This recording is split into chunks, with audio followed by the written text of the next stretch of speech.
Good morning, kids. How are you all? Today we have to learn Math Standard 5. Okay. तो kids last time हमने हमारा last chapter जो है वो chapter number 9 वो हमने कंप्लीट कर लिया था। आई होप सभी बच्चों ने मैंने जैसे जैसे सिखाया है अच्छे से सिखाया और नोटबुक और टेक्स्ट बुक में कंप्लीट किया है। So kids today we have to start from our new chapter number 10 tens and hundreds. Okay, what is the meaning of tenth and what is the meaning of hundred.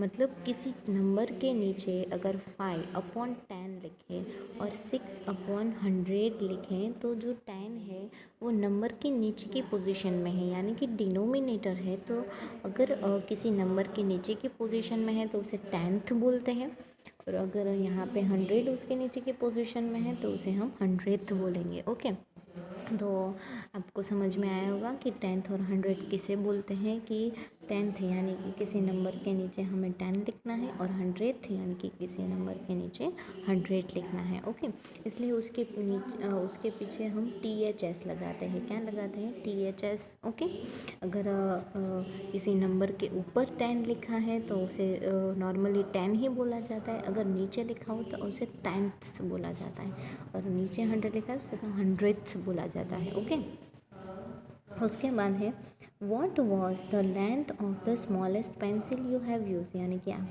जो छोटी सी pencil use कर रहे हो उसकी length क्या है। तो I think about 5 centimetre या 6 सेंटीमीटर की पेंसिल होगी। ओके, ये छोटी सी पेंसिल, अभी बहुत ज़्यादा छोटी पेंसिल होगी तो आप उसे यूज़ नहीं कर पाओगे। तो आपको उसे कैसे मेज़र करना है, तो देखो आपको यहाँ पे एक स्केल ड्रॉ करके दी है। आपको 0 से वो पेंसिल रखनी है और आपको उसकी लीड कहाँ तक जा रही है तो उसको आपको प्रॉपर देखना है।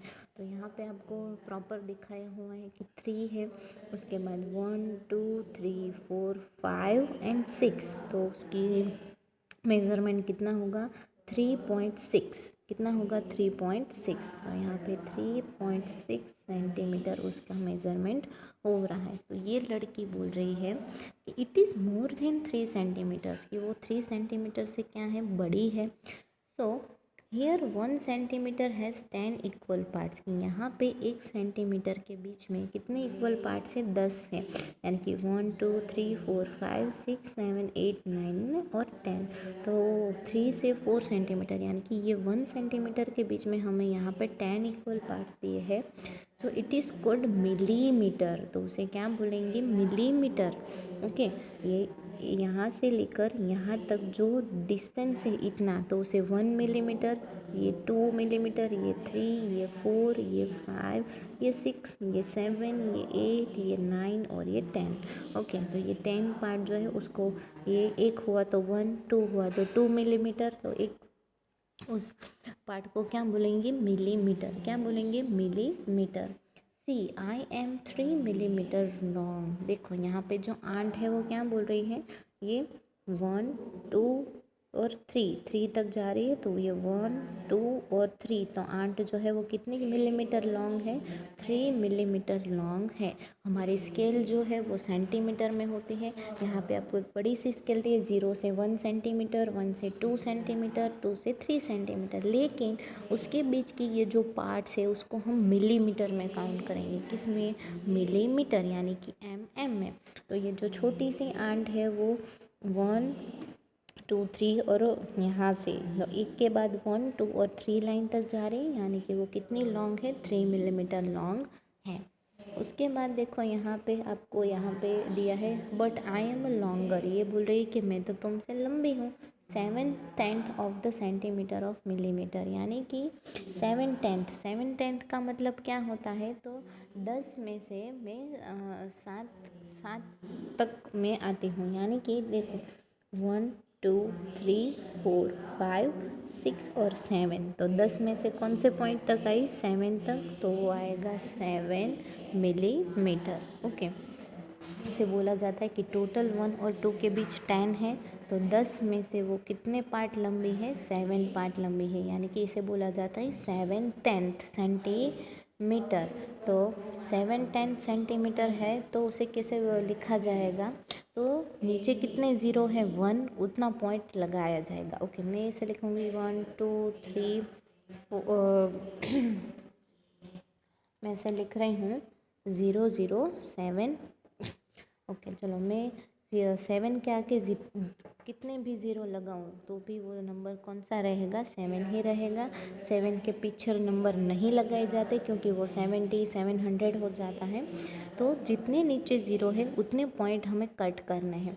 तो कितने नीचे ज़ीरो है, 1 ज़ीरो है, तो यहाँ पे 1 प्लेस के बाद हम लिखेंगे पॉइंट, यानी कि आंसर आएगा 0.7। कैसे लिखा जाएगा, 0.7 मिलीमीटर, क्योंकि मैं सॉरी सेंटीमीटर, हाँ, क्योंकि मैंने सेंटीमीटर में किया है तो वो आएगा सेंटीमीटर।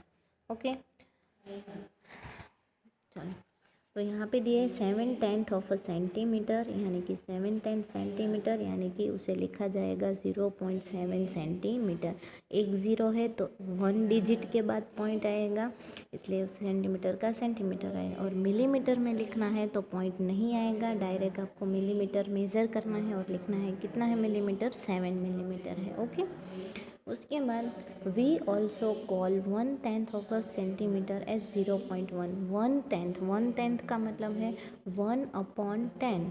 तो 10 में कितने ज़ीरो है, 1, तो मैंने 1 डिजिट को काउंट करके यहाँ पे पॉइंट लगा दिया है, तो 0.1 सेंटीमीटर भी बोला जाता है। 1/10 को 0.1 भी लिखा जाता है। We read as 0.1 centimetre. हम कैसे उसे रीड करेंगे, 0.1 centimetre, 0.1 centimetre. So 1 millilitre is the same as 0.1 centimetre, यानी कि 1 millimetre is equal to 0.1 centimetre, यानी कि 1 मिलीमीटर बराबर 0.1 सेंटीमीटर होता है। वैसे ही किड्स, अगर मेरे पास 2/10 होगा तो मैं उसे 0.2 लिखूँगी। वैसे ही मेरे पास 4/10 होगा तो उसे मैं 0.4 लिखूँगी। वैसे ही 7/10 होगा तो उसे लिखा जाएगा 0.7। अगर मेरे पास 9/10 है तो भी लिखा जाएगा 0.9। ओके, आप देख सकते हैं यहाँ पे कि मैंने आपको एग्जाम्पल कैसे बताया है। 2/10 है तो उसे कैसे लिखा जाता है, 0.2, यानी कि नीचे एक ज़ीरो है तो एक डिजिट को कट, उसके बाद पॉइंट। वैसे ही 4/10 एक ही ज़ीरो है तो 1 डिजिट कौन सा है, 4, उसके बाद पॉइंट। 7 दिया है, 1 ज़ीरो है तो 7 के बाद पॉइंट और आगे ज़ीरो। 9 दिया है, 1 ही ज़ीरो है तो एक डिजिट के, जितने ज़ीरो है उतने डिजिट के बाद पॉइंट आएंगे। अगर मैं 100 का लूँ तो 100 में कितने ज़ीरो आते हैं, 2 ज़ीरो आते हैं, तो 2 डिजिट के बाद पॉइंट आएंगे। लेकिन वो जो है वो हम नेक्स्ट लेक्चर में पढ़ेंगे। आज के लिए बस इतना ही। तो किड्स, आपको जो मैंने टेक्स्ट बुक में समझाया है वो आपको अच्छे से समझ लेना है कि सेंटीमीटर और मिलीमीटर क्या है। तो 1 centimetre is equals to 10 millimetre होता है। 1 सेंटीमीटर में कितने मिलीमीटर आते हैं, 10 मिलीमीटर, यानी कि 1 सेंटीमीटर 0 to 1 के बीच में कितने मिलीमीटर आते हैं, 10 मिलीमीटर आते हैं। तो ये एक फॉर्मूला बन गया। ये फॉर्मूला आपको नोटबुक में 10 टाइम लिखना है। ये दूसरा फॉर्मूला बन गया कि मुझे भाई 1 मिलीमीटर चाहिए, तो 1 मिलीमीटर बराबर कितने सेंटीमीटर होंगे, तो 0.1 सेंटीमीटर। तो ये वाला फॉर्मूला भी 10 टाइम आपको नोटबुक में लिखना है। उसके बाद ये जो मैंने एग्जांपल यहाँ पे 4 लिखे हैं, ये वाले 1 2 3 और 4, चारों के 4 नंबर भी आपको ये वाले भी आपको नोटबुक में लिखने हैं। फॉर्मूला के बाद फर्स्ट आप चैप्टर का हेडिंग लगाएंगे, उसके बाद ये दोनों फॉर्मूला लिखेंगे और ये सारे लिखेंगे। आई होप सभी बच्चों को समझ में आया है। नेक्स्ट लेक्चर में इससे आगे पढ़ेंगे। Thank you.